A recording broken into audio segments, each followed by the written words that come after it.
Bonjour, chers amis. Aujourd'hui, on va méditer l'Évangile selon Saint Luc.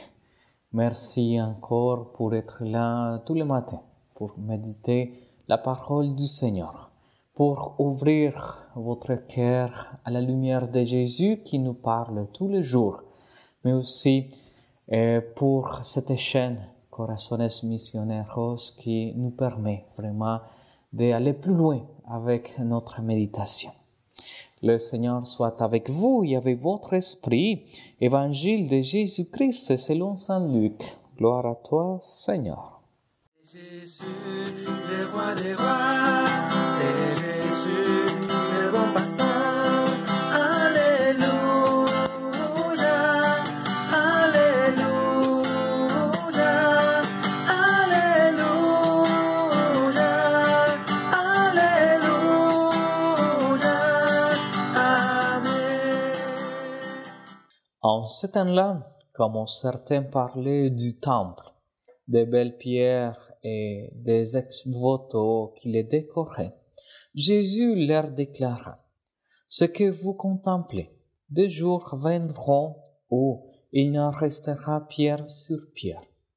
Tout sera détruit. » Ils lui demandèrent: « Maître, quand cela arrivera-t-il et quel sera le signe que cela est sur le point d'arriver ?»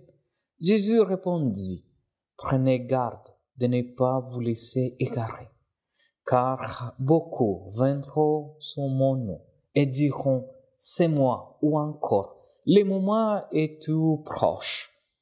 Ne marchez pas derrière eux. Quand vous entendrez parler de guerre et de désordre, ne soyez pas terrifiés. Il faut que cela arrive d'abord, mais ce n'est pas aussitôt la fin. » Alors Jésus ajouta: « On se dressera nation contre nation, royaume contre royaume.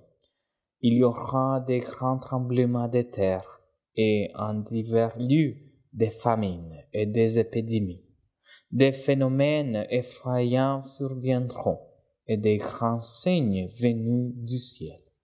Acclamons la parole de Dieu. Louange à toi, Seigneur Jésus.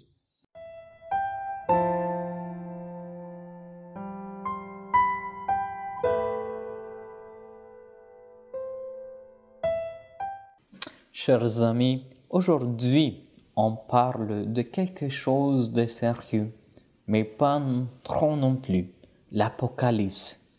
Oui, vous avez bien entendu, Jésus nous parle de la fin des temps, des tremblements de terre, des guerres et tout le tralala. Mais ne vous inquiétez pas, on ne va pas finir cette homélie en pleurant sous la table. Vous savez, on pourrait comparer cette description de Jésus à une vieille maison qui craque de partout. On entend des bruits, ça grince, on a peur que les plafonds s'effondrent. Et là, on appelle un expert en bâtiment qui dit: « Ça ne va pas tomber demain, mais préparez-vous quand même. » Dans ce passage, Jésus ne veut pas nous faire peur. Au contraire, il nous dit de rester calme, d'être vigilant et surtout de garder confiance. La fin des temps, ce n'est pas une mauvaise nouvelle. Pour nous, les chrétiens et chrétiennes, c'est une invitation à vivre pleinement aujourd'hui avec foi, avec amour et pourquoi pas avec un peu d'humour. Vous savez, quand j'étais enfant, ma mère me disait souvent: « Prépare-toi, un jour Jésus viendra. » Alors moi, je regardais le ciel et je me disais: « S'il revient maintenant, je n'ai même pas fini mes devoirs. » Mais elle avait raison sur un point. Il faut être prêt, non pas par peur, mais pour vivre chaque jour comme si c'était le plus important.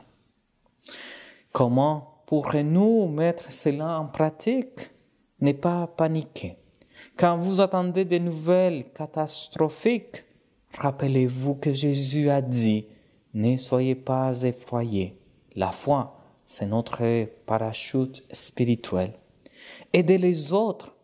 Si on sait que le monde peut changer du jour au lendemain, pourquoi attendre pour faire le bien?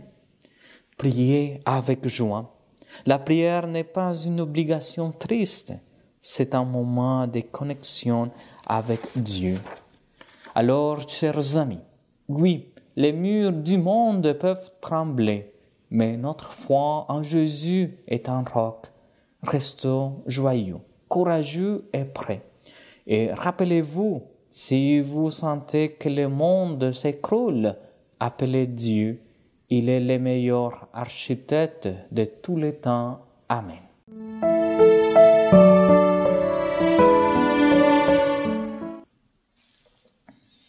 Avant de nous séparer, on va dire un Je vous salue Marie en priant pour tout le monde, surtout pour la paix.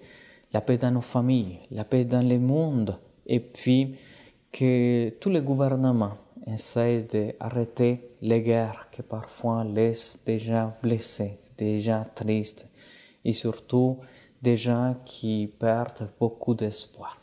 Je vous salue Marie, pleine de grâce, le Seigneur est avec vous. Vous êtes bénie entre toutes les femmes, et Jésus, le fruit de vos entrailles, est béni. Sainte Marie, Mère de Dieu, priez pour nous pécheurs, maintenant et à l'heure de notre mort. Amen.